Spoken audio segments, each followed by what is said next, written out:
Hello, it's a cryo lady. Here I am again. Got my sea salt dress on, see? Always got sea salt dress on. So I'm just going to talk a little bit about some of my abusive ex-husband's behaviour towards me and also towards his subsequent girlfriend and what he did to her, which is pretty grim. So anyway, when we split up, basically, just before we split up, my ex-husband managed to get hold of my mobile phone because we had mobile phones that were exactly the same as each other, so I didn't really notice to start off with. But he accessed my phone book and he sent text messages to every single one of my contacts in my phone book. Now, obviously, I had a variety of contacts in my phone book, but I had a lot of work colleagues in there. Some male, some equally male and female, because I worked in psychiatry, get a lot of men working in psychiatry as well, at that point. And so he basically sent them text messages saying, because he thought I was having affairs with them, alright? So he blanket sent text messages to them saying, I hope you enjoy taking on my ex-wife, or, my wife and our 5 children. Very sort of derogatory text that he sent, and obviously I had to explain to a lot of people things that I didn't really want them to know at that point, but still, there you go. So anyway, after we split up towards the end of 2006, he hooked up with another lady called I'll call her Mandy, right, which he met through a dating website. And he, in all fairness, he did actually go out with her for quite a few years. But here's the thing, she was very, very sensible, okay, from one point of view. Now, she had her own house just out, sort of halfway between Southampton and Salisbury. She lived in quite a nice area. She had a nice house. She had a couple of children.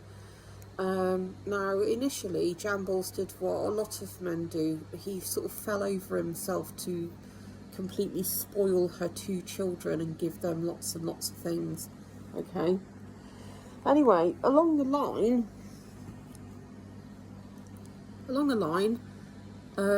he asked her, which is very predictable with Jambles, is he asked her to marry him, and he asked her on more than one occasion, and on both occasions she basically said no. Now, he also did the usual sort of routine stuff, because he was trying to get his feet as much under the table as he possibly could, but occasionally, and because of this, he limited the amount of time that he spent with his own children. He spent far, far more time with his girlfriend's children than he did with his own, and he wasn't, because he never used to phone them. He never used to bother contacting them.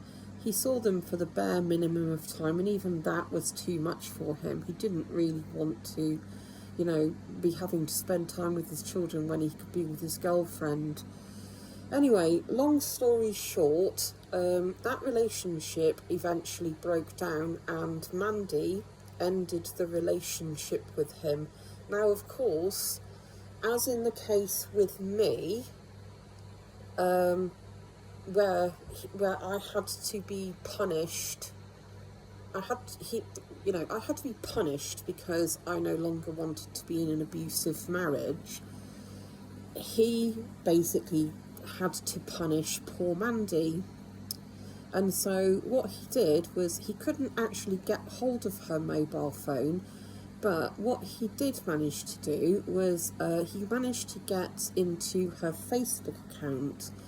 And what he did was he picked out every single man that she had as a friend on her Facebook account.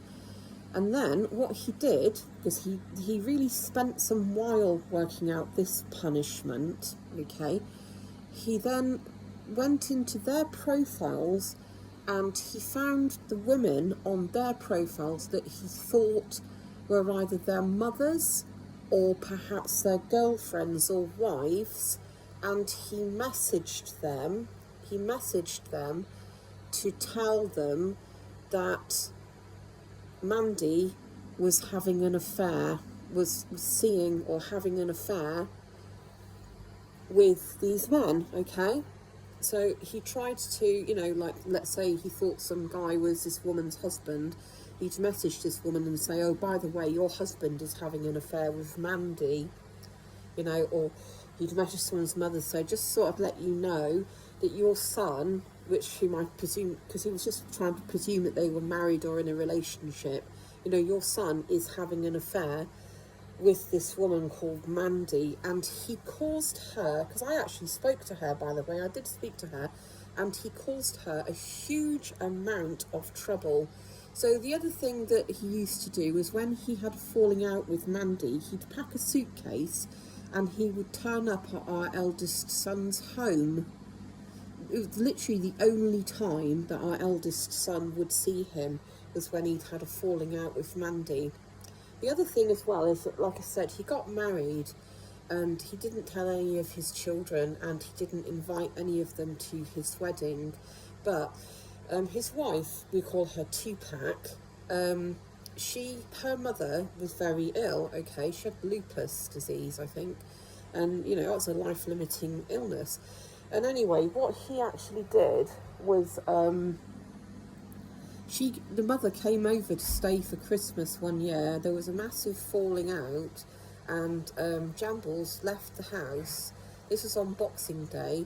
Drove straight over to his brother's house, where he knew that all the family, all the weird mad people would be gathering, and he basically said, "Well, that's it. I've now left Tupac. She could have a divorce if she wants to." They actually had a son called Jack, a little boy, and he said she can have the child, she can just take the child. It's just cold, hard and callous. He's, you know, that's just what he's like now. And like I say, he has absolutely he should be proud of his children, really. They've achieved a lot without him, actually. But that's the sort of thing that he does, and he'll just keep doing that.